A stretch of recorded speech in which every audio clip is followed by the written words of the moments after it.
I didn't want to be that girl from ends that got pregnant and the dad is nowhere around. The birth mom, stepmom situation is not a harmonious one, you know what I mean? Everything about a man is intentional. Yeah. I'm sorry.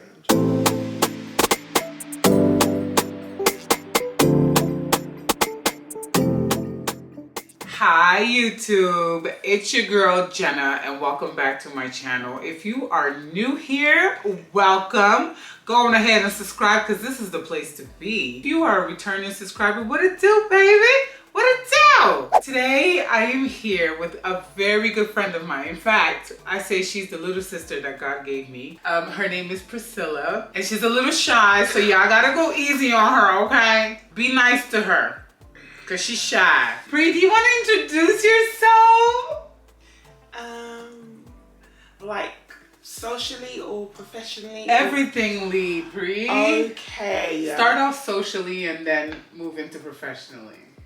Okay, my name's Priscilla and I am 34 and a mother of 4 and a stepmom of 2 and I'm married and I am a stepmom coach. So I'm a stepmom and it's quite hard. And I have a platform called TheStepMumsClub and what else do I do? This is the Priscilla, the CEO, founder of TheStepMumsClub, you guys. I'm gonna milk this because I am so proud of her. And because I know people. And my people. I know people, but to me, she's not none of that. To me, she's just my little sister. So. And Priscilla and I met lifetimes ago. We calculated it. Yeah, we did actually. 16 years ago. 16 years ago, Pri. We were working in an office in Oxford Street. That's how long I've been in the UK. Yeah. I've been here for a minute, yo. Like, why isn't my accent like the Queen? Oh, do you know what I was thinking that the other day? Like, why is your accent still so thick? Yeah, like I should be a little bit more posh. Yeah, I think you're rebelling. No, it's just my mouth doesn't go that way. Do you like our accent? I try sometimes. I be begging it. It just doesn't work. Yeah. But you know what though? Sometimes it does. When I'm not trying it. You don't think so? Never. Pri, I think you're trying to play me on camera. Ever. You're trying to play me on camera. Pri, come on. Okay, well, you guys, the reason why I wanted to sit down and have this discussion with Priscilla is because like years have passed since we first met each other and so much has changed as far as us, as far as individuals. You know, we became moms, we became wives, some of us became divorcees, and you know, life be lifing. And I just feel like it's so interesting. Like we were here, we were touching base, we were having discussions. And you know when you're having those discussions with your friends, there are like therapy sessions also. They're not just random discussions, like they end up helping your soul.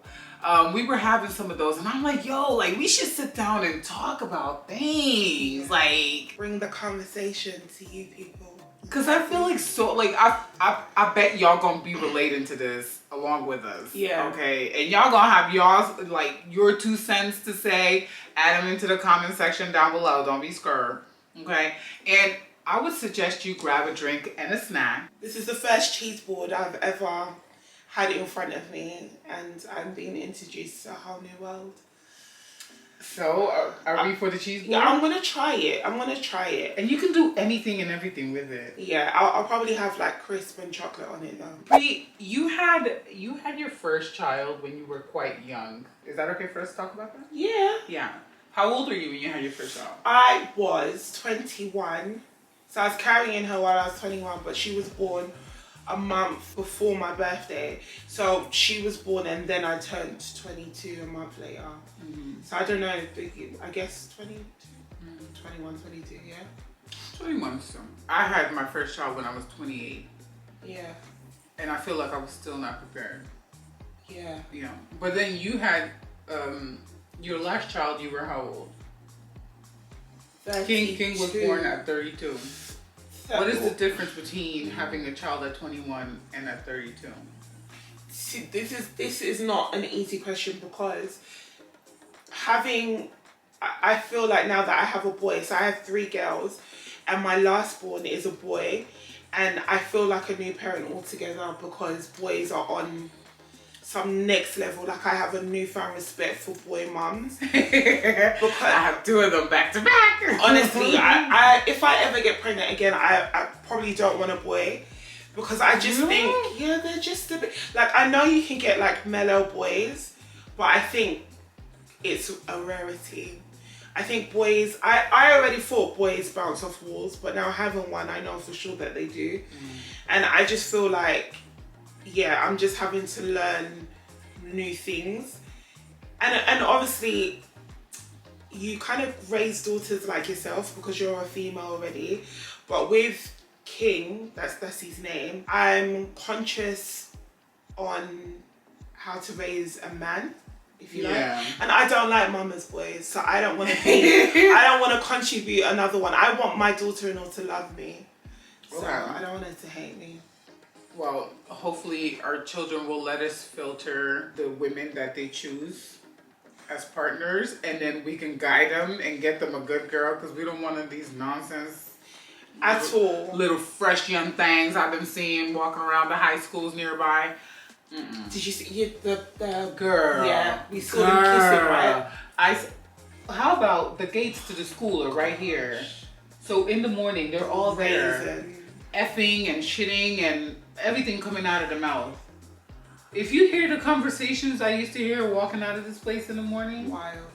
You wouldn't even want to have kids, let alone figure out who your child is. But what I'm saying is, I just want a man that is ready to be a man. Because I teach my children that a man is created to lead, provide, and protect. Oh my God, you just took the question out of my mouth. Because I was going to say, what tools would you then give your son to make him be... Well, he's only like, he's going to be 2 soon. But like, I think... with a lot of encouragement from my husband, I've realized that I have to like let him just, you know, fall over, climb the chairs, just let him be free to like test his boundaries and stuff. Whereas my girls, they didn't bounce off the walls, so I didn't have to like worry about that. And if they fell, they didn't find it funny. My son finds it funny, but I guess with time that calmed me down because I'm realizing that he's okay. Like he wants to be wild. So but I just want him to be who he's called to be, and that is not passive or a baby boy. Someone once said, if men knew the responsibility or the weight that a real man has on his shoulders, they'd give up. They'd give up. And I feel like the guys around lately, they don't know what they're doing. They don't. I'm trying to be nice about it. I'm not trying to generalize, but I'm just... fault. I feel like women all over the place, like all over, like I have friends all over, and many of the single friends, in fact, most of my single friends are saying the same thing. They're saying the same thing. Like universally, we can agree. I think that's why like we're bringing like these kind of conversations like to your audience, because I'm sure there's gonna be a few people that can agree. But this is not to like bash men. No. It's just a matter of fact. And I think when we know that things aren't working from our generation or our peer groups even, a bit closest to home, we want for better for the next generation, and that's all I want. I just want for better for women that he will encounter, and for himself and for his peers as well. Like I want like men to hold each other accountable and such. And to answer your question, where like I'm a Christian, so a lot of what I teach my children and the way that I raise them is undergirded by the Bible. And I believe that like Jesus is one of the non-toxic masculine figures you could ever try to emulate. I never even considered this perspective before until gave it to me. He's like, Jesus was bold and courageous, and he knew when to be, I guess, show his anger and he was loving and he was gentle, and Jesus cried, and Jesus, you know, was tactile at times, and Jesus had boundaries, and Jesus, he knows when to fight and when to withdraw and when to pray and when to counsel and when to teach. Like, Jesus is like the epitome of what a leader should be, what a man should be. And obviously we know in the Bible, and I promise you this is not like a religious like episode or anything, but I'm just telling you from my point of view that like, if you are a Christian, you know that the church is considered the bride of Christ, and that Jesus is the bridegroom, and the fact that he died for the church, his bride, and he defends his church, and he rescues his church from mortal like peril and sin. Like, that is what a husband should do. Like, the way that Jesus stands for the church is the way a husband should stand for a wife, and the way that he, you know, taught his disciples and such, that's the way a man ought to teach his friends and his children and his wife. And yeah, I just think, yeah, everything that I'm gonna do that relates to my son is gonna be undergirded by the man that Jesus was. Jesus was self-aware. He was humble. Yeah. He was emotionally intelligent, spiritually. Yeah. Like, he was just that guy. He is that guy. Yeah, forever. Honestly. Forever. So then, how... But can I give you that question as well? Because you've got two boys. I do. And obviously, they have two different characters also. I can't say that for my son because he's just one child. So you're raising two men, and uniquely so, because they're not the same people. So what, I guess it's never been a worry for you in the sense of you don't have a girl and now a boy, so you have to switch things up. But what is your kind of mindset around like intentionally raising boys? I think I want my kids to be what we just said about Jesus, you know. I want them to be emotionally intelligent. I want them to be in tune with themselves. I want them to be self-aware. And you know, for little people, I feel like they are already. Don't you feel that way? Yeah, I do. Oh my they gosh. They just need like direction with it. Yeah, but self-control. Girl, I feel like they're doing so well in that regard. And I think, obviously I'm gonna have to get help from male figures along the way. But sure. I just want them to take the role of a man seriously, you know, knowing that a man protects and provides. It's purposeful. You're not just here. You don't just happen to have a penis. Am I allowed to say that? Yes, you are. Like everything about a man is intentional. You're purposeful. You are needed. You are necessary. You are part of the design. You are essential. You are important. So take it seriously. You can't just coast. You're needed. You're needed to help this world go round. Behave yourself. Okay? Apply yourself. For real. Mean it. And do it for real. Well. Okay? We need you to behave. Thank you. Yourselves. Thank you. Oh my gosh. Yeah. So I think that's what I'm working towards. And I want them to be like really honest. I want them to not fear honesty, because I think growing up, I couldn't express myself. And you know, everyone's always like, oh, tell the truth, be honest. But you couldn't always be honest, like if you did something wrong, like the fear You're of... scared, Girl. If you're scared, it's not going to happen. And I just want them to feel free to be all of that, to be honest, to be themselves, to be comfortable, to be happy, to be introspective. All of it. Look at yourself. Yes. Is it all well with you? No. Let's work it out. But we do that now, you know. We always talk about how you, like... It's the habits that make the character, right? The other day, Julie woke up and he was so upset. Well, he wasn't upset, but he was in the mood. He woke up, he didn't want to go to school. I had to go to work. I couldn't entertain it. And he's just stomping his feet, doing the absolute most, girl. You weren't here yet. Yeah, and then I took him, like, we were in the bathroom. I went down to his level so I could see him, like, eye to eye. Because that's how I talk to them when I want them to pay attention. Yeah. And it's good that you separate him from an audience, from his brother. Yeah. And I told him, look, you could choose the kind of day you want to have, but I want to have a good day. So if you want to have a bad day, keep it to yourself. Don't ruin my day and Joelle's day. We're having a great day. And he carried on, he brushed his teeth, but I think he went and thought about it. Yeah. And after that, you know, he started busting little jokes and stuff. And I think he just thought, you know what, I just want to have. I want to have a good day. Because most of the times they're always in a good mood. Yeah. But every now and then. And it's good because even at a young age, it's good to practice self-control. Yeah. Like, I feel this way, but there's things that need to be done. Yeah. So control yourself. But at the same time, it was good that he had an opportunity to tell you to speak to you, because you gave him the opportunity. Obviously, he had nothing to say, but you gave him the opportunity. He said he didn't want to go to school. Okay, well, yeah. So one thing I was going to say, I allow my kids to ride their emotions. When I was growing up, I wasn't allowed to have my own emotions. Like, I just had to be how my parents wanted me to be at that time, or whoever was caring for me, because I wasn't always raised by my parents.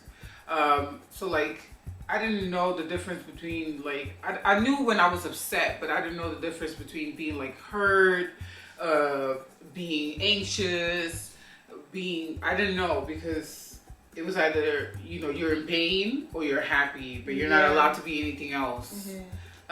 Whereas with my kids, if they're upset, I tell them to take a break and go think about it, have a little time to themselves, go calm down. I even teach them the breathing techniques. Julie has a song that he learned in school, and he sings it if he's upset. Then I always say, come and talk to me, or we all, because there's only the three of us, so we just sit and we talk about it. Why are you feeling that way? And a lot of times, if they're mad at each other, after having that calm down period, they come back. They always do this, and I think it's so cute. They'll come and say, oh, you know, I'm sorry I did this to you, and I'm sorry I did that to you. And I almost envy them that. Why? Because I didn't know how to do that when I was young. I was never taught that. Yeah, I stay out of it. When my kids fight, honestly, I say, look, work it out. I think I really want my kids to build a skill of problem solving. And if you keep running to me when I'm not around, you're not going to be able to work it out, or you're just going to become moany and lazy with it. So when my kids fight, unless it's like been physical or they've said something outrageous that requires discipline, work it out. Like, don't talk to me about it. And shock, horror, they always work it out.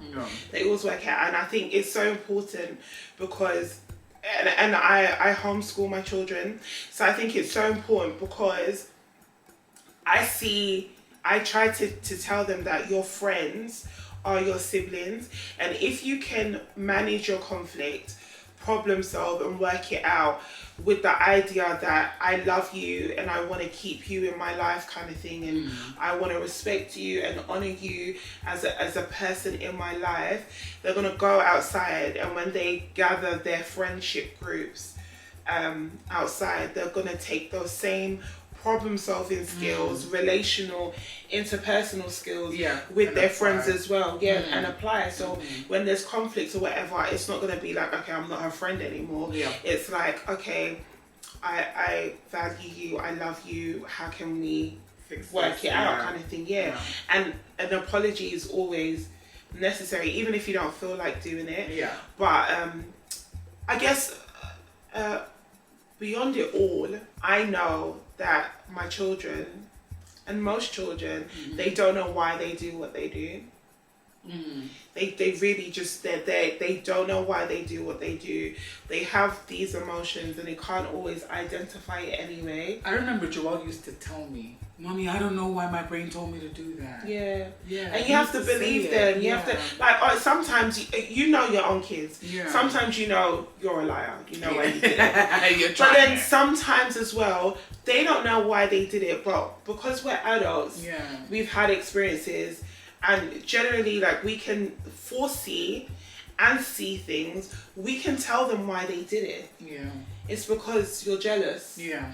It's because you think it's not fair. Yeah. We can tell them why it happened. Yeah. And you'll find that if instead of like being angry or going straight to discipline, if you sit down and you help them like get to the root of their issue, as soon as you say it, they're gonna say, yeah, that's probably it.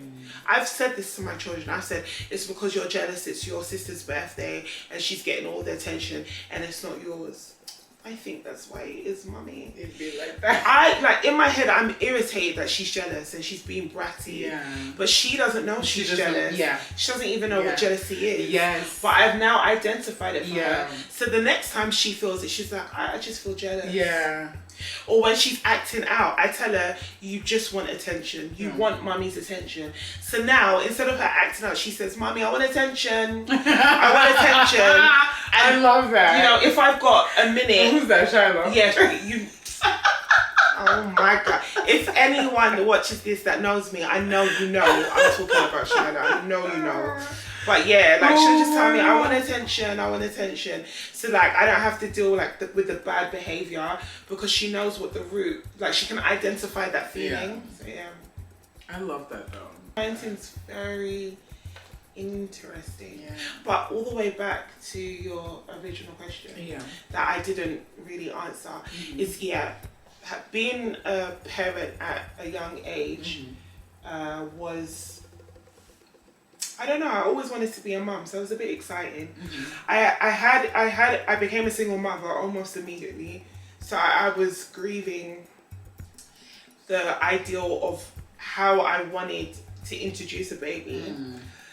And yeah, that was hard to overcome, but the baby herself I was completely okay with, and I was ready to transform my life to fit around becoming a mom. You did that so easily. Do you know what? I don't think it was.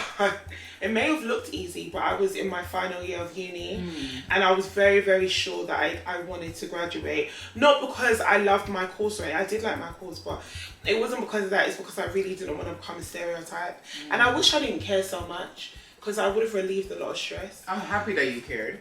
But I got you to the finish line. Yeah, I'm proud of myself. Yeah, had you not cared, you could have quit halfway. Yeah, I would have, 100%. Yeah. I'm happy that you. But I didn't want to be a stereotype. I didn't want to be that girl from Ends that got pregnant and the guy, the dad is nowhere around. I just didn't want to be a stereotype.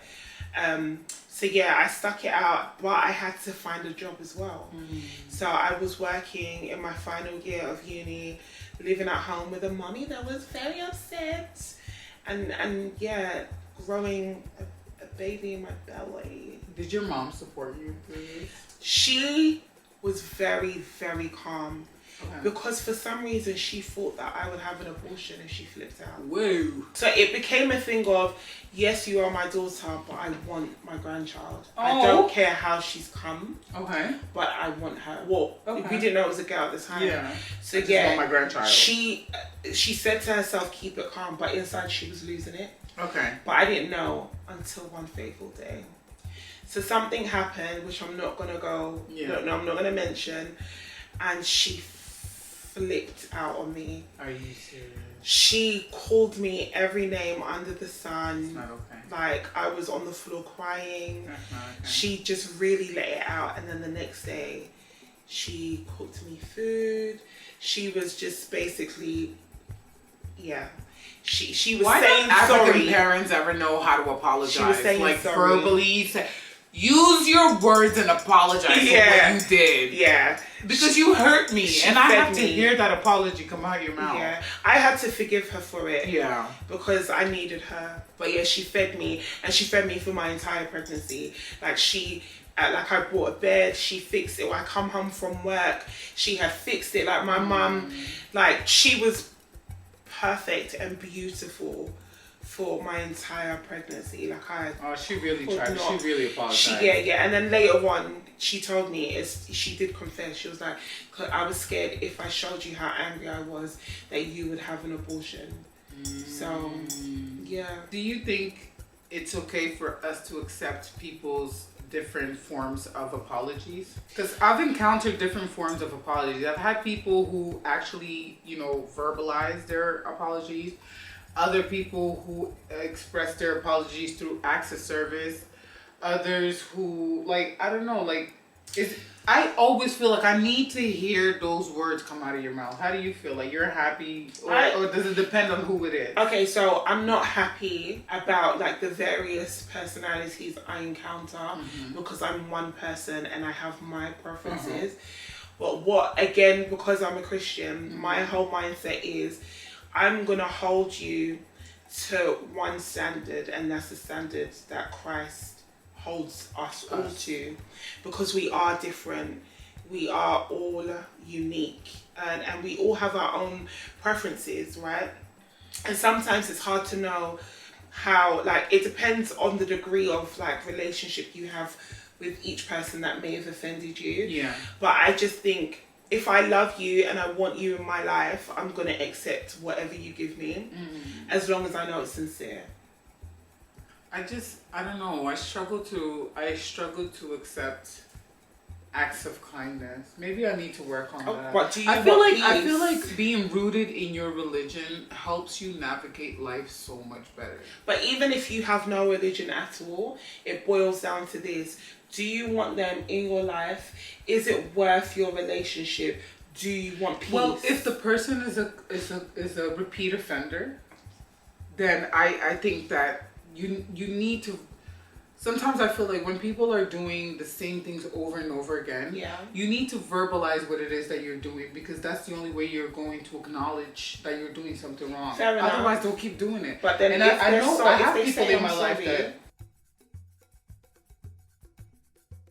Since we were on the subject of your mom, do you feel like you're becoming your mom? And the only reason why I'm asking this is because I don't feel like a little bit, but a lot of women feel that once they have kids, they become just like their moms. Do you feel like you're becoming like your mom? Do you feel like you're becoming like your mom? No. Well, I've been accused by my eldest daughter and my husband from time to time. So I think there's probably some parts of me, some behavioural parts of me that looks like my mum. But no, I think me and my mum think completely different, and we see motherhood differently. We see life very differently. So I think it's gonna be impossible to become my mum, and also I don't want to. I think my mum is my mum, and we don't need another one. I feel like I'm becoming like my stepmom. Really? Yeah. I know. Was you around her a lot? Because I was so basically my stepmom did most of my rearing. So I think I'm becoming a lot like my stepmom. Does your mummy and stepmom get along? They're Oh, so that was alright then. I love that. Oh. Yeah. See, I coach stepmoms, like I said, and the conflict. Well, no, it's my own experience as well. Let me know. The birth mom stepmom situation is not a harmonious one. You know what I mean? Oh, so it was for me. I think love it's my rare so much. But I mean, your mum and your stepmom get along. They get along, yeah. That is a rarity. In 2004, I graduated high school, and my mom went to America. Her and my stepmom were like two childhood friends. Or they are. Well, at that time, it was like the first time that they were together. Like my mom stayed, my biological mom stayed in our house with us. Yeah, like do you know what? I really wish. Like my stepmom was doing her hair. Like and then imagine having two moms at one go.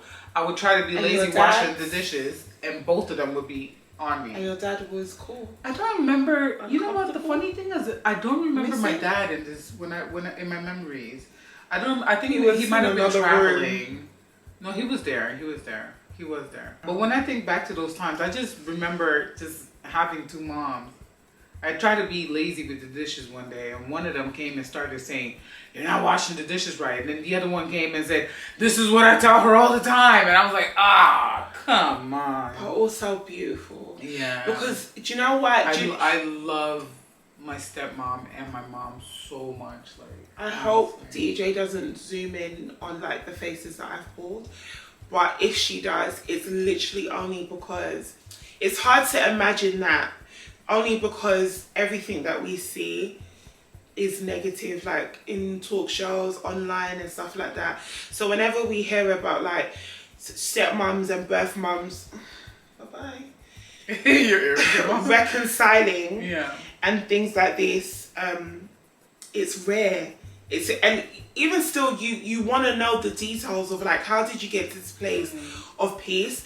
And isn't it funny how there was definitely conflict at the beginning? So when I hear about, there was no conflict. Exactly. So when I hear about like relationships, like your mums and your stepmom, and from the beginning it was bliss and to the end it was fine. I just find it really hard. I think it was I think it was smooth sailing because, well, they were mature. Because my mom was over my dad, like my biological. But she's very diplomatic, and because I was living with my dad and my stepmom, she said she needs to have a good relationship with my stepmom so that she knows that my stepmom is taking care of me. See, I just think that your mom was mature. Very. I don't think it. Yeah, you know. Sometimes it is to do because there's unrest between the mum and the ex-husband or partner. Yeah. But for the most time, there's really not much reason, apart from maybe you don't like the fact that there's this woman around your child, or you're becoming like an important figure, etc. So I think I share the same mindset as your mum, as in, if I become friends with you, you know, if we get to know each other, if we understand each other, more beneficial. I know you're gonna be open and you'll love my child. Exactly. Kind of thing. It's even the same with any kind of caretaker, like with school teachers, exactly, the GP, anyone. We build I a will love relationship you, with them. Yeah. So I know you'll love my child. Exactly. But some women just don't think that. Well, some women are stuck in their emotions and they really need to overcome. Like a lack of self-control. Yeah. I always wanted to speak to Priscilla about my perspective on step-parenting because I have such a beautiful experience with it. In the blended family. You know, and then my stepmom was with me at my most difficult years, which are like your teenage years. She had to deal with my hormones, rebellion, with the attitude, the rebellion, sneaking out of the house all stupid times of night, and I love my stepmom so much. You guys don't understand. Like, she's my everything. Like, both of my moms are my everything. Do you feel like do you have a good relationship? No. Okay. Next question. I mean, I'll say, I don't have any negative memories of my stepmom. But oh my God, did you have a stepmom? Yeah, my dad's married. Oh my God, no I have way. I was referring to my son's mother. Yeah. My gosh. No. Okay. And my gosh. The end. The end. The end. Oh my God, but you had I've had two stepmoms, and the one stepmom that my dad is with till this day, and that stepmom that has my siblings. Yeah, I mean, when the dad disappears, so there's a stepmom. Yeah, of course. Do you know what I mean? Yeah, it's easier for them. Well, I don't know. Cause I'll never know if she advocated for us or not. But I try not to think about it because I don't need to have any negative feelings based on assumptions. So just to let it fly high. So Priscilla's been married for 7 years. This November. Okay. What's your favorite thing about being married? Do you know, it's such a loaded question. Do you know that I'm gonna go to the other side soon. That I'm growing. Right now we're focusing on the favorites, the positives. Yeah, that I'm growing. Okay. That for me personally, it's that I'm growing, and I'm growing to be better. And for like the couple kind of idea, it's just that you have a companion. I thought you were gonna say it's to get the things in the cupboards that you can't reach because you're so short. Because short people got no reason to... You know what? Elton John is so rude. He made a song and he said short people got no reason to live. Elton John! I'm going to play it for you. But isn't he short himself? Yes. And I'm not sure. I'm average height. She's 5'2". What's the average? And where you a come from? half. And don't forget the half. Okay, so that's beautiful. Yeah. Yeah. That you're growing. It's by force. But It's not voluntary. By so force. then let's flip that coin. What's your not so favorite thing about marriage? That I'm being stretched. Oh, What? As in, I know a couple of things I don't like about marriage, hence the reason why I'm single today. I really thought, first of all, I'm not as amazing as I thought I was. And that is a hard pill to swallow. Okay? And before I got married, I thought What do you mean? I can, so marriage is like holding a mirror to your face, right? And it brings out the ugly in you. And because you're forced to stay in the climate that is stretching you and making you react and even sometimes despair, it shows you who you are in these situations. And so like before I was married, I thought I was easy breezy.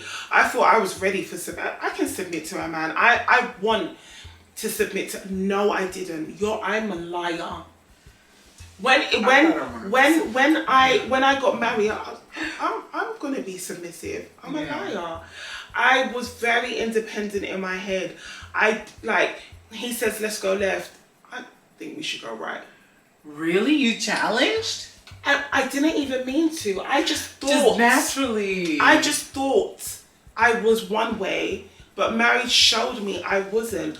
Really? I to an extent I still am, but I have more self-control, right? Yeah. I was combative, argumentative. Really? I wanted to like dissect everything. I found it hard to let things Priscilla's go. very intelligent. So when you give her something and you're not presenting it with what do you call that? Like a intro, middle, and a conclusion. Honestly, she will question you. I will take you through the equilibrium at the beginning, the brain on the this problem, one. Yes, and then back to peace. You need to go. We have to the go the pieces. whole journey. Do you understand? And if I think you're lying, no peace It's for over. the night. It's over for you. No peace for the night. Do you know what I mean? It's over for you. Can you imagine what that's like for a man who's also adjusting and working out his role, and then he realizes I married a Rottweiler. Hey. Oh. It's not nice because I thought I was gentle. I thought I was like the epitome of femininity. I lied. So the mirror that marriage holds to your face, don't like it, but it was necessary. And that is the reason on the other side of the coin I can say I've grown. Yes. And just I guess living with arguments and conflicts. Yeah, it's just hard. It's hard being married. Those are things that naturally happen in a marriage, but then they're not In a the only relationship things. anyway. Yeah. In a relationship for sure. See, when I was married, I liked having someone. How long were you married? 5 or 6 years. Yeah. Yeah. Really? Mm-hmm. I think I liked it was nice having someone do all those little nasty little jobs in the house that I don't want to do, like killing spiders. Take out the garbage, kill the spiders. Yeah. Build things. Well, I say that, but when I had to do it on my own, it's actually not that bad.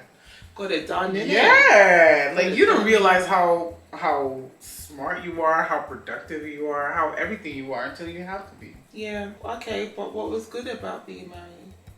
That was it. No. The things that your friends could do? No. Go deeper. No. Did you want to go deeper? Okay. It was nice to have a partner. It was nice to have someone that you can, I don't know,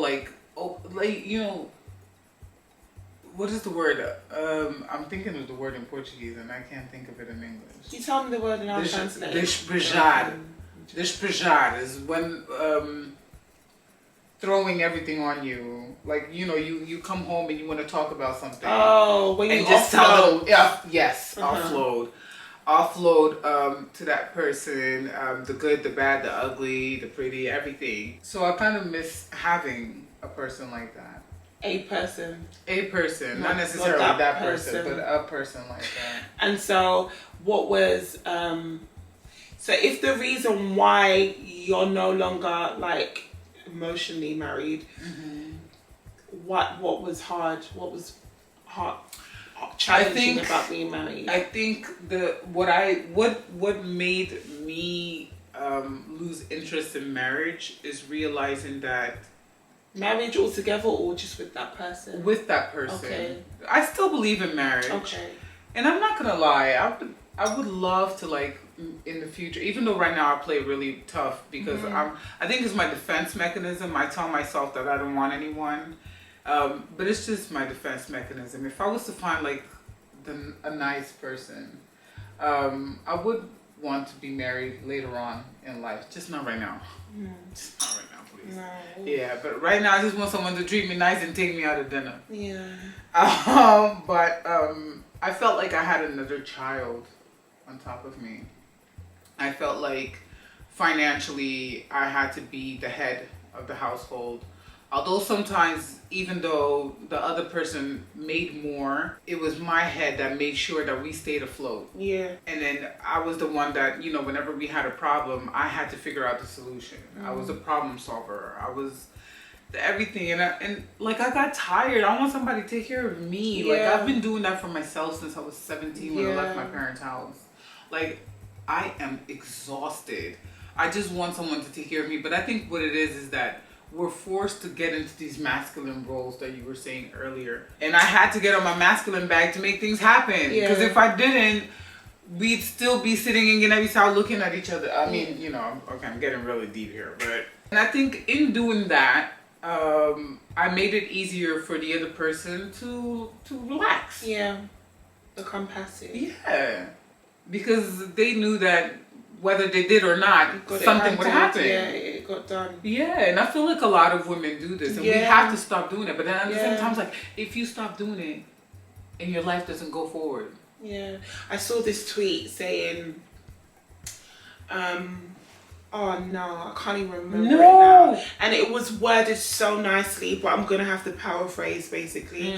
But it said something along the lines of, if a man is not doing what he ought to be doing, he creates a masculine woman. Yes. But if a man is doing what he ought to be doing, he creates a feminine woman. Yes. And to be honest, I don't want you to get too hung up on the words, because I know on Twitter a lot of people are like, a man does not create a woman, blah, blah, blah, blah, blah. When you really deep it, it's all these other quotes that are worded much nicer, that, you know, when a man takes care of you and, you know, he steps into his role and he does it well, a woman, there's like no depths to a woman's love for the man. Oh yeah. And that's essentially what it was saying. But then when a man is not doing what he ought to be doing, the woman has to step in his shoes and get it done. And what the kind of makes her a masculine woman comes into the thing of, she's playing a role that was not designed for her, and it cannot be sustained by her long term, because long term she's going to become resentful, bitter, or just leave. I just think that it's not fair on women. I think that it's a not. lot of stuff, because on top of, like, in my case, I was having to make sure that we were okay, always, financially, socially, everythingly.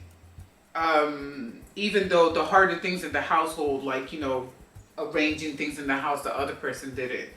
But to make sure that our ship didn't sink, it was on my shoulders. Yeah. But on top of that, I'm also giving birth. My body is changing. I'm going through PTSD that was not recognized. Yeah. Oh, not PTSD. I'm exaggerating. Postpartum stress. Like, and on top of that, when my child was 3 months, I had to put them in daycare to go back to work because I couldn't just depend on. So sad. Like, girl, it was just a lot. No one would do that if. And I'm just like, why couldn't couldn't my husband step up then so that I didn't have to go back to work and take it? Like, one of the things that I resent in my life is Julian going to school, like going to daycare, being in the mercy of someone else so young when he cannot verbalize what he's going through, what he's feeling. Yeah. Luckily for me, I think how you treat people is how they treat you. So because I was so, I guess, nice and lovely to the caretakers at the daycare, yeah, they treated my son so well. Oh, praise God. I don't even have. Yeah, that's tough. But you know, like, why at 3 months? Why couldn't you just hold the fort? Yeah. For me to tell my job, look, I'm not coming back at 3 months, and if you don't like it, kick rock. And you know what? It is hard for men. I'm not gonna like dismiss it. It is like a shock to the system. And there is this other quote from like this preacher that I love. I like Uncle Paul Washer, and he basically said, the member of a family that should be the most tired is the man. No one out of the man, out of the woman and the children and whoever else is in the house. He was sleeping really well at night. Right. Like he should come home from work, so he ought to work. We were all created to work, men and women, but he should come home from work and then start his work at home. And that means like listening to his wife and the stresses that she's having, teaching the children, teaching his wife, helping the wife, you know, being a part of family, like being attentive, being not just present but present. Do you know what I mean? And future planning, goal setting, what are the practical steps of that? And also reading the Bible and getting closer to God, for himself personally and for his family, and just constantly growing and building and moving forward, and then go to bed and wake up and do all over again.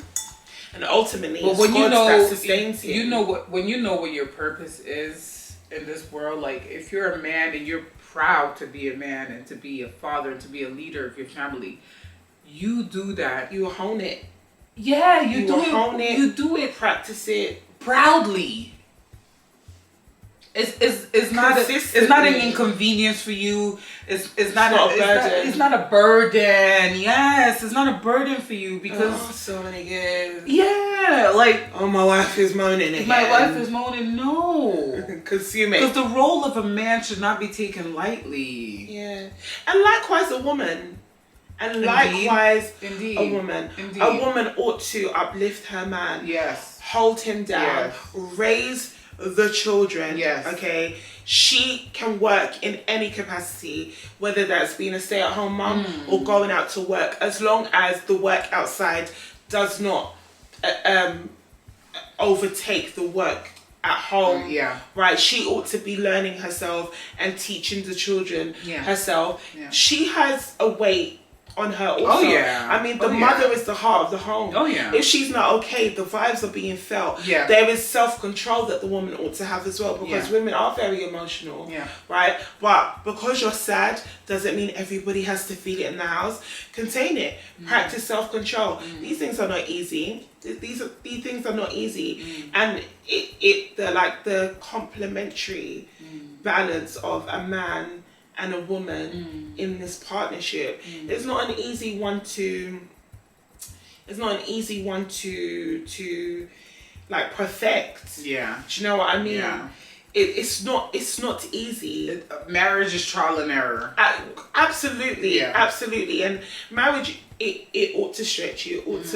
It ought to Christianese, it ought to quicken the process of sanctification. Pull out all the crap, build you up in the good, and grow until your righteousness is made perfect at the end when Jesus comes back. But it's not easy, but it's definitely worth it. If we play if you have the right person for you, definitely. The woman plays her role and the man plays her role. And to be honest, this conversation can like go in different streams because it's like, what if the man doesn't, but the woman still has to play her role, right? Blah, blah, blah, blah. There's like loads of like side conversations that could happen, but the crux of it, the foundation of it is women play your role, right? Yeah. Men play your role, right? Yeah. Everything's gonna be all right. Respect, consideration, love. I mean, love is all encompassing. Yeah. If you love somebody, respect and consideration is among. It's among. Yeah. Love each other, right? Yeah. Please don't say spaghetti. What's your go-to meal for your household? Like, you've had a long day, you need to make something quick. Pasta bake. Why is it always pasta with you? Like, you're African. Rice is quick. Rice takes 20 minutes to cook. You have to make stew, and everyone wants meat in the stew. Oh, you guys don't eat that different kind of meats. You don't eat like a fried quick rice. Coconut rice? With what? By itself? Wild. With a fried egg? No. But I should start doing that. That is so good. Yeah. That bangs. Where's like the meat? Egg is protein. Cut ham. Put it in. Chicken's protein too. Okay. You didn't know. What fuels you? What keeps you motivated? What keeps you? I love that. Guys, I know this sounds like, oh my gosh, God. I swear. I shouldn't even swear. It is what it is. Yeah. It is the grace of God. And to be honest, like, you think you know what the grace of God is, but you don't know. If you know, you know. But if you think, oh gosh, girl, you don't know. It's, if not for the grace of God, I would mentally, I would have lost my mind. Let's just put it that way. I love that. There's nothing else to it. Nothing. No. I'm not gonna say my children. I wake up every day and I do it for them. No. It's the grace of God. That's what y'all were gonna say. So yeah. If I asked you what fuels you, I you do were it gonna for say my loved children. ones. No. If I'm breaking, there's nothing I can do for anybody.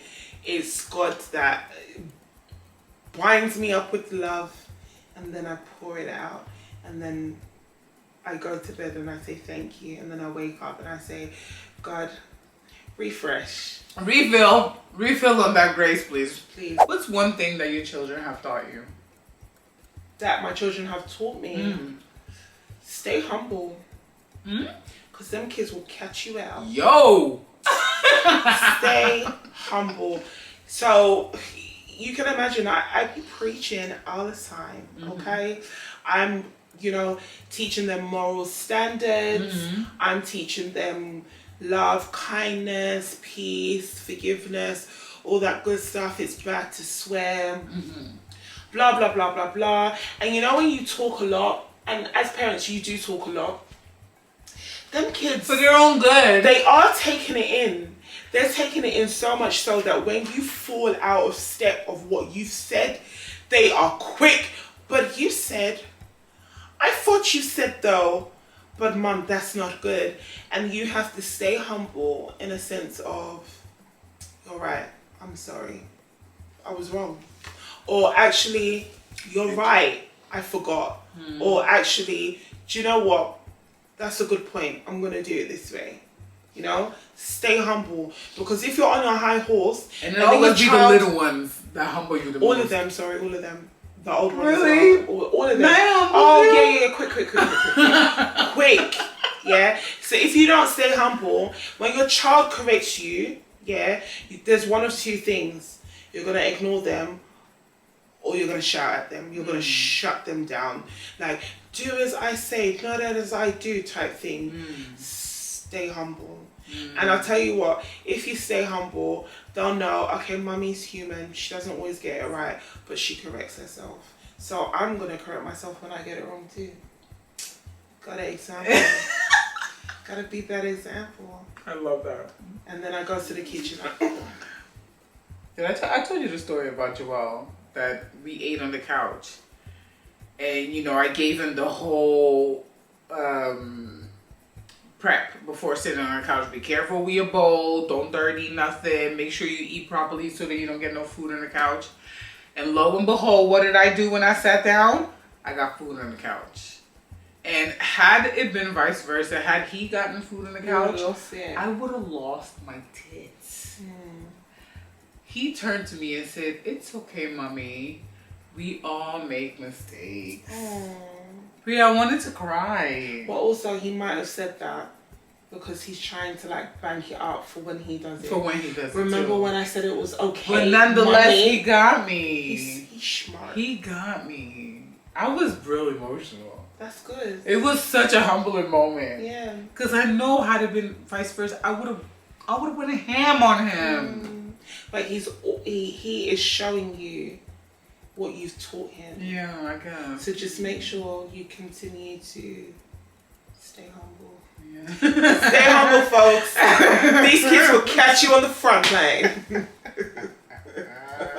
If you can give 20-year-old Pri some advice, if you can give your 20-year-old self advice, what would it be? Honestly, it's enough to make me want to cry. Like,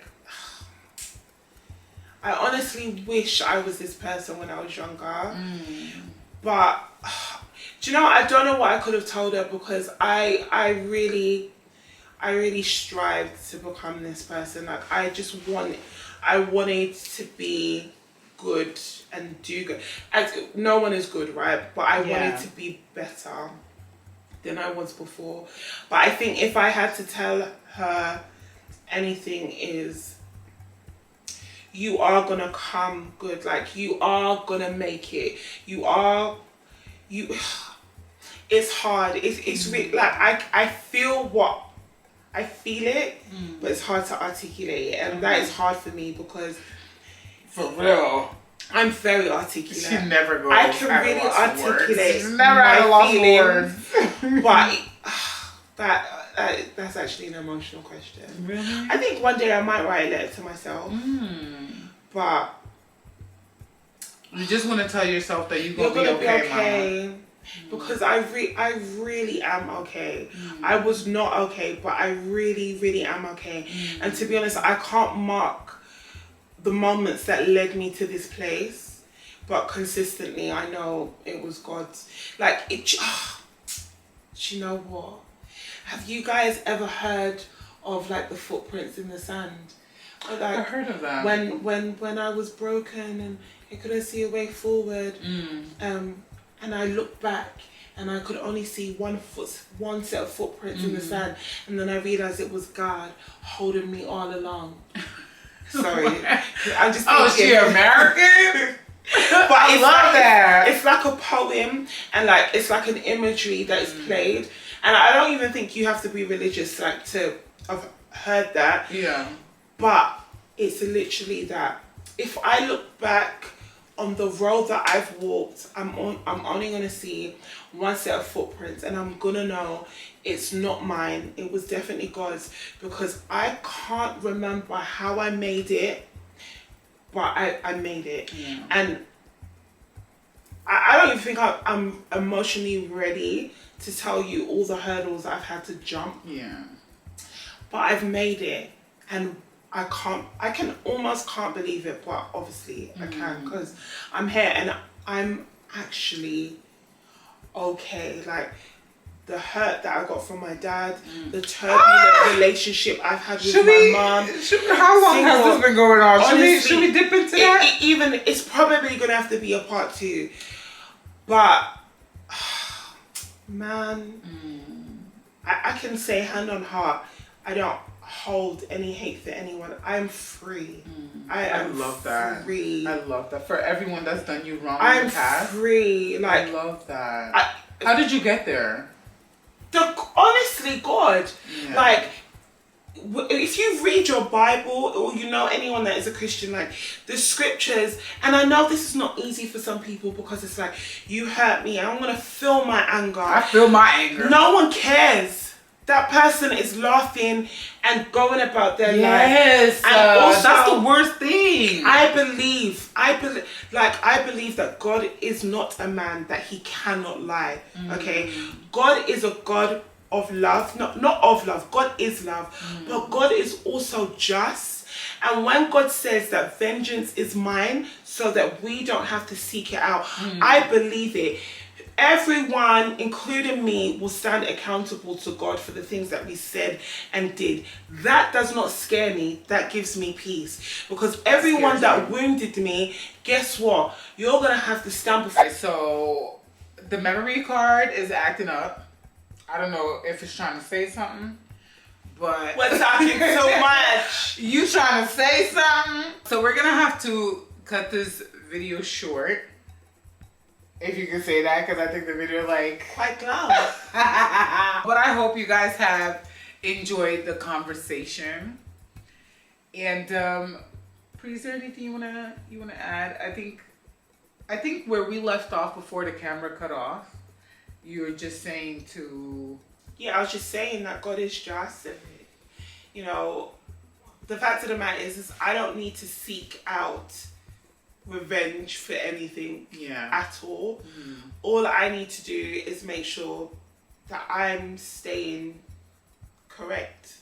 Okay, but I had another question for you as well. What do you want to be remembered for? She was a woman after God's heart. Okay. That's it. Honestly, that's it. It's not, she was a great mom, she was a great wife, she was a great entrepreneur, all of that. Nah. No. Just, do you know what? It's not even what I don't even care if I'm remembered. I just want, when I get to heaven, for God to say to me, well done, my good and faithful servant. Deeply, that's what, and that is a scripture in the Bible, that's what I want God to say to me. I want him to say that to me as he has said to others. And I don't want God to say to me, depart from me, for I never knew you. Ooh, no. Be like, no. God, for real? So I went to church. I don't do me like this. I prayed. I shared the gospel for God to tell me, no. This was not from your heart. This was all for show. No, I want God to say to me, well done, my good and faithful servant. And that will be the icing on the cake.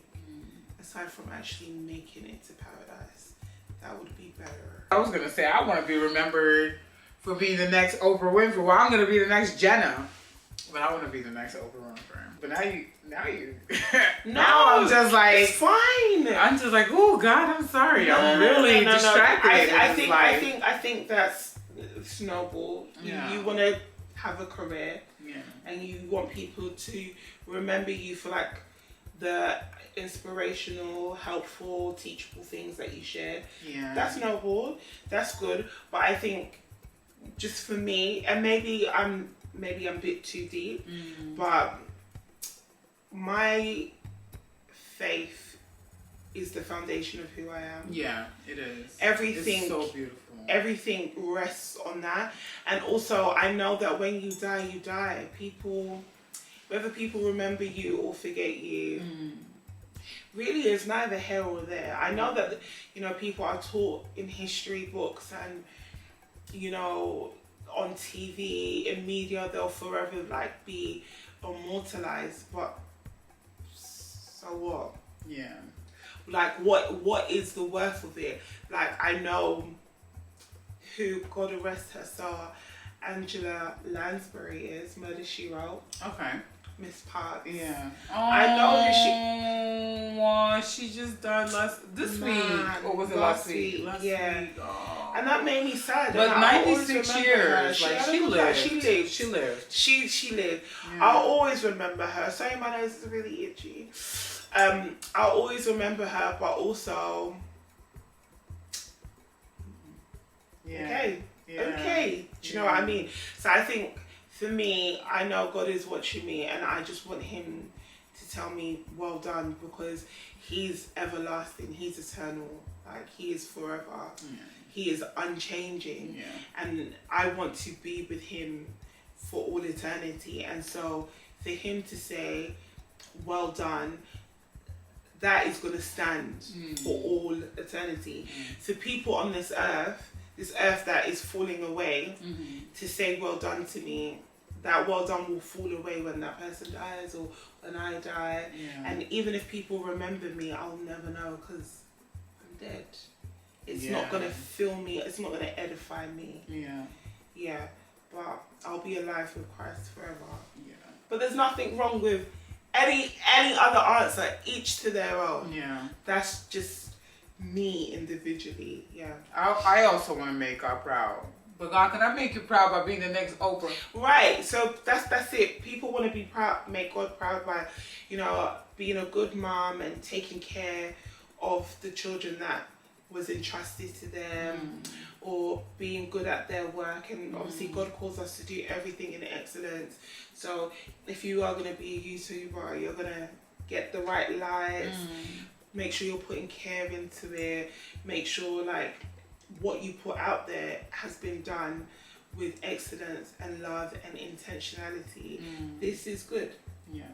If you're going to do something, do it properly. This is good. People appreciate effort, quality, good execution. This is good. This will carry you through life well. But yeah, just for me, I think if I do this one thing, this foundational thing right, I'll do everything well. I love that. Pri, if you got stuck in an island tomorrow and you could only have, I'll give you 5 things. Okay. But I will say that you're stuck in the island with your kids. Okay, yeah. Good. Because they're like your limbs. Yeah, okay. If you're stuck in an island with your kids and you could only have 5 things with you. Okay. What would those 5 things be? The Bible. I guess you. Hey. I bet but you really knows that. You already know the Bible a lot. I don't. Whoa. I haven't even read the Bible from cover to cover, but one day. Oh, sorry. I'm not a YouTuber. Sorry for the noise. Yeah, the Bible. Seeds, I guess. Okay. So like seeds of what? To harvest food. Yeah, but which fruit? Which plant? Mangoes. Okay. Mangoes, plantain. Okay, so you're going on 3 things now. No, those are the seeds. Seeds, a variety. What? So you're gonna have 100 seeds. 100 different type of seeds. Question. Okay, I'll give you 2 seeds on that 1 seed. Seeds. Okay, so you got 3 more seeds, things. Tools. Girl, 1. A tent. Uh-huh. A luxury tent. Large luxury tent. Where you get it from? Amazon? Yeah. Where else? Speaking of Amazon, I have a storefront, so y'all can shop. Do you? Yes, girl. Oh wow. Yeah. So when Is I the send you link those in the links, bio? when I send you those links, yeah. Do that. yes. Sorry, this is hard. Okay, so we got What the would you Bible, take? we got seeds, we got a luxury tent, Yeah. but it's empty inside. You got 2 more things. I can eat. I can read. And I have shelter. Internet. This is the way the world is now.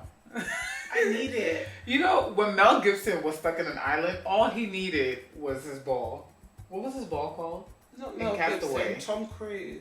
Not Tom. Girl, it was Mel Gibson. Tom Hanks. Oh yeah, it was Tom Hanks. Yeah. What was it? What was the ball called? Oh! George? No. What was the ball called, you guys? In yeah. Castaway. What was the ball called? Castaway. I can't remember now. He used to shout the... And he went away in the water. Yeah. Alfred? No! it was such a goofy name. This is gonna kill me now. I'll Google it afterwards. Yeah. We've been Googling stuff all day today. Oh my god, you get old in your memory. Okay, so 2 more things. Are you done? Are you gonna leave it at that? Pillows. She Oh, said and my pillows. husband. My husband. And You got one with that. You said pillows and husband. You're done. birth control. But you gotta populate the island. No, because that worked in Genesis, but then my children are gonna have to bang each other. Ew. So it was fine in Genesis and like a few of the other books. Yeah. But then God declared it no more. So then the incest is kind of sinful and a little bit illegal. Just a little bit. Judgment, but not from me. Did you hear the story of that African woman that married her son? But judgment from me a little bit. But covertly. You are a Christian. She married her son. They married each other because God is a just no one was God. gonna be good to him the way that she could. God said, "You man are moving mad. I'm gonna flood the earth." That God is the same God today. Be scared. Like, God is love, but God is just. Oh, people are moving mad. You married your son? Wow. God is just. Anyway, be scared. You lot don't fear God. Anyway. Wow. God is just. Black as well, huh? They were African. Oh, man. Yeah. God is just. That poor child. The poor child, he knew what he was doing. He's penetrating his mom. How does he know? He was a big man. Well, he obviously was doesn't in his know it's a 20s. bad thing. His mom's abusing him. He said, "Mommy, you're his spicy." 20s. He said, "Mommy, you're hot." And then But I mean, it's not like she keeps him in a cave. They live in society. But she had to have been banging him for when he was Ay, young. credo. That is so Lord have foul. mercy. How'd you get hard for your mum? You have to be sick. Yeah. Sick or confused. Yeah. What a way to end the video. That is. Oh, have a word. Okay, well, Priscilla's gonna be really well in her island, where her husband, her kids, their tent, their seeds, and how am the I Bible. gonna wash the pillows? You're in an island. There's water all around you. Where's the soap? You didn't ask for soap, so you better hope that those seeds we're gonna smell. give you trees, and then you take the leaves from the trees. We can and grind it and make soap. There's gonna be mint leaves around. Is mint one of your seeds? You magically gonna have mint? It just grows. It's part of the shrubbery on the island. In which island? In a tropical island. Who says who? What tropical island? Okay, what island am I on? Do you want to be so specific? But where am I castaway to? What islands am I on? Ask Tom Hanks. Like, she's making up all the rules as she goes along. Like, I'm in an island. I said it's tropical. I live there. Oh no, I don't know. This was meant to be a conversation and I got interviewed. Can you imagine? Oh my god. What about you? I'd be stuck with my kids, right? And I have 5 things. I would want a water filter, like a water filter pump, so we can drink water. Because it's all like salt water around it, you know? Okay. I'm very judgmental, but I'm trying to change. Remember, you're a Christian. The looks. Lead by example. Just know that I can admit that to you. I'm humble enough to expose my flaws. She's Petty LaBelle. And I'm trying. So if you guys put in your comments, why she was looking at you like that? It's because I am judgmental. But I know that's wrong. I know it's wrong. Okay. A water filter? I guess I'll take the Bible. This is my chance. I guess. You see where I'm going, right? When we transition, we're going to 2 different sides of eternity. God forbid. Can you? Nah, yeah, God forbid. God, I'm sorry. You know, do you do the sign of the cross? No. You don't do the sign of the cross. No. Yeah. I is saved. I need to. I do the sign of the cross. Whatever brings you comfort. Yeah, it comforts This me. This is not something that should divide people. If you want to do it, go for it comforts It's me. not a sin. Yeah. Water filter, Bible. I wouldn't take seeds just because I'm in an island. There are gonna be fruits all over. What islands are you on? I don't know. Islands? Waikiki. In the islands? In the island of Waikiki. She's in Scotland. Don't mind. She's on the Isle of Wight. Such a hard question. I actually don't know what I would Exactly. take. Why would you give that out? A hammer. How are you gonna build stuff? If you want to build a tent, but if you don't have a hammer to build your tent, how are you gonna get the nail on the ground? A rock. What is a hammer made of? A chunk Not of a rock. material. A metal? A rock will split in half. No. If it's large, it's not true. No. Well, you guys, while y'all think about what you would take on your island, and let us know in the comment section down below. And realize how non-resourceful you really are. Why is she exposing our shortcomings? Because now I'm really thinking, can I take internet too? In fact, can you share your internet code? Where would we plug it in? Yo. In your tent. It's just going worse. It's worse. I'll take a caravan. How did I get it there? That doesn't matter. You're asking way too many questions. Why are you asking us how we got it there? Gosh, go to bed. Oh my God. Are you going to tell honestly. them what the time is? No. Okay. No. She's dedicated. Because they're going to start, don't judge us, y'all. Honestly. Well, Thank you for joining in this conversation with us. I hope you enjoyed it. I hope you enjoyed Priscilla. Where can they find you, Pri? nowhere, man. Pri's not trying to be found right now. Honestly, In the future, when it changes, I'll let you guys know. I'll you can update email you. me. Yeah. For any stepmothers out there that might have any questions or anything, you can email. Please You email. You can go on my Instagram, but I'm not there. No, as in I've become a lurker, but I'm not ready to. I didn't even tell them why I came off social media. Anyway, I got sick with lupus, so I use my time for things that I prioritize my time. So I don't make content anymore, but old content is still there if you want to check it out, and then you can just press the email button and I'll get it. Yeah, and if you have any questions, like I know there are, step parents out there, newfound step parents who are, learning, adjusting to this new way of life and everything. If you have any questions or anything, you want some advice, you can check out her page. She already has such good content on there. But if there's anything you're still struggling for answers, you can email her and she'll get back to you when she can. And I'll charge you. I'm joking. I'm joking. I really am on a break. She's clearly going to take an accountant to that island with her. Time to holler at me because I am really on a break. So yeah, if you holler at me when I'm back to business, it's over. You better get in there while you can.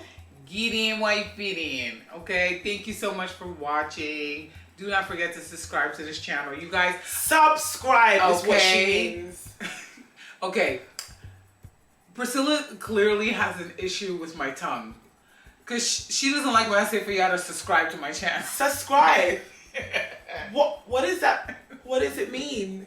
Subscribe? Subscribe! You lot are bad because you've never told her there's 2 B's in the word. So how do you say subscribe? Subscribe? Subscribe. Subscribe? Subscribe. Subscribe? Subscribe. It's in there. You heard it. She's not being humble. Correction. Subscribe. All right. If you get obviously, you know what she's trying to say. Subscribe to my channel. Subscribe to her channel. Who got time for that? Subscribe. Ooh. Subscribe to my channel, y'all. Like and share. And, I'll catch you on my next one. Okay? Pri, thank you so much for being here. Love you always. And I forgot to ask you a question. So we might do a part 2. Do you want it? Do you want it? Because if you do, it's coming. And Pay it my has some juicy ticket stuff. to come back here. Yes. £34. I'll provide the link. account. Bye, y'all.